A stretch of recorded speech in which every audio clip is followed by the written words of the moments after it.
Thomas, let's look ahead to tonight's Game 4 now and how last night's marathon game might affect pitching. Hey, Arthi. Well, the bad news for the Jays, of course, out of that marathon game was that they lost after going 18 innings, came so close. But the good news is they didn't have to rely on Shane Bieber as a relief pitcher. Manager John Schneider confirming after the game that it came very close. Shane Bieber very nearly had to be called into the game in that 18th or perhaps 19th or 20th inning if it had gone that far. That would have upended the Jays' starting rotation. Shane Bieber now starting Game 4. He's had a bit of trouble in the postseason, but we will see how this all matches up with a very tired Dodger lineup tonight. On the other end of things, the Los Angeles Dodgers scheduled to start Shohei Ohtani, the single biggest star in all of baseball, but he had a heck of a game last night, reached base 9 times, if you can imagine. It gives you a sense of how many times he was at the plate, and it's difficult to imagine. A lot of people speculating on how this might impact his ability to start as a pitcher tonight. He was asked after the game on the Fox broadcast how he's going to handle that, and his answer essentially was he really wanted to get to bed last night, as many people here did before tonight's game, Arthi.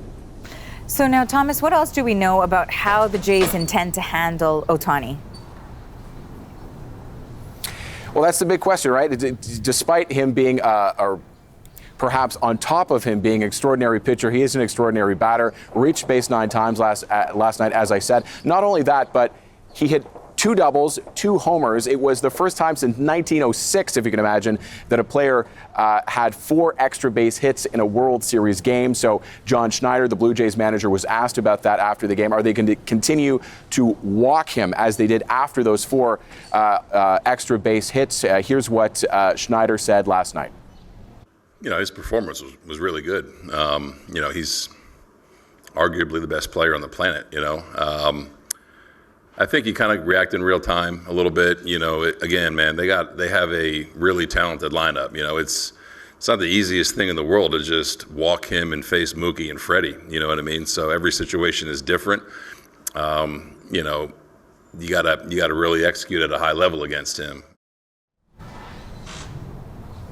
So the point that Schneider was making there is even if you walk Ohtani, depending on where you are in terms of outs, he is usually followed up by Mookie Betts, another star hitter for the Dodgers, and then Freddie Freeman, who is such a clutch hitter, born to Canadian parents indeed, last year's World Series MVP, and you could certainly say the MVP of last night's game, along with Ohtani, with all his hits. Freeman was the one, as we saw, to walk it off with that solo home run.